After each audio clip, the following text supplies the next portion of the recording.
Бишкекте кечки саат 6 болду.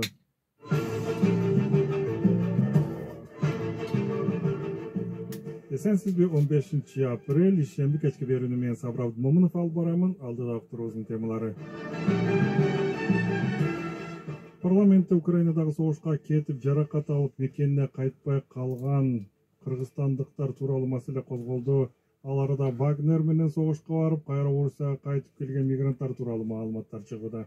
Биздин жаран барып, башка өлкө менен согушуп келе турган болсо сөзсүз түрдө кылмыш иши козголот. Бул боюнча атайын берене бар. Бул жана жалданмачылык дейт ушундай. Башка өлкөдө согушка биздин жаран тыюу салынган да.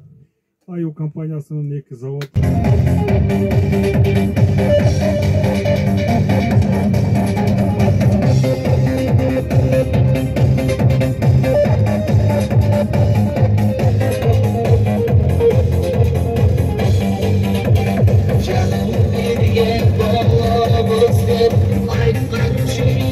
Sözleri, öz sürgününe bulursun.